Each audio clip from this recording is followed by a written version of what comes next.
Mom, I know I have to do this for myself, but I'm so scared, and I don't know how I'm gonna ever cope without my eating disorder. It's okay, sweetie. I know you're scared, but it's gonna be okay.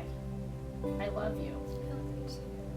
It's heartbreaking when I first see some of the patients that come with their families and they have almost just given up hope because, you know, the patient has tried to control this eating disorder and they keep thinking, well, tomorrow I'll get this under control, or the next day, and it keeps on going on day after day, and they can't get out by themselves.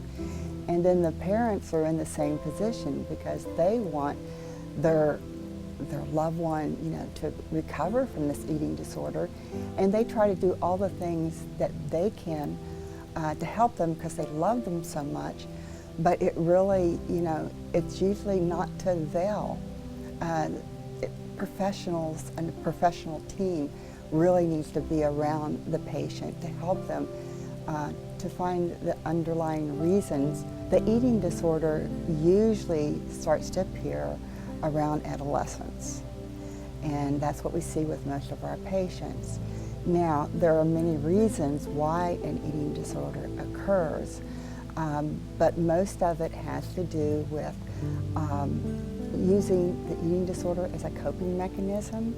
They're actually trying to deal with the stresses in their life and in their mind and in their body by focusing on something else.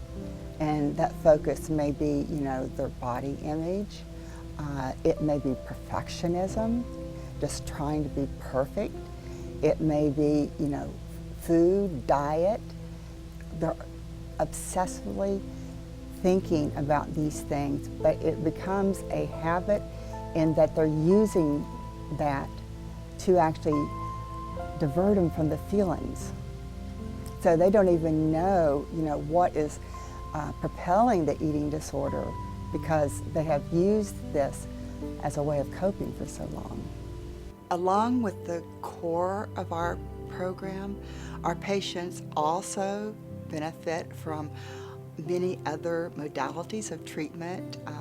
We have dialectic behavioral therapy, cognitive behavioral.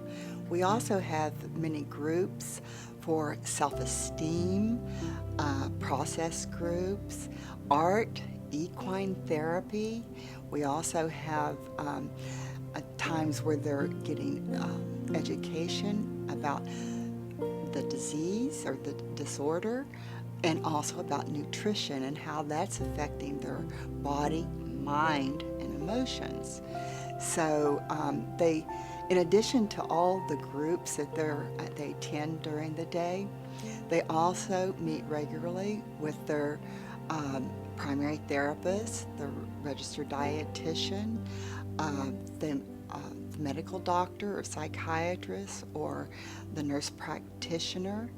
And there's always someone around here who is always available if anything comes up. We really care about our patients.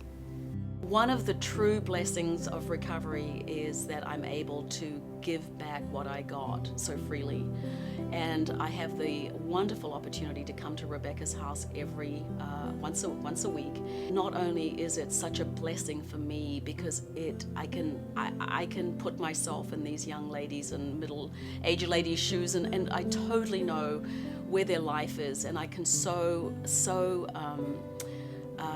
you know, just feel for them and know their journey. And the beautiful thing is I can give them some hope. I can show them that there is a life after recovery.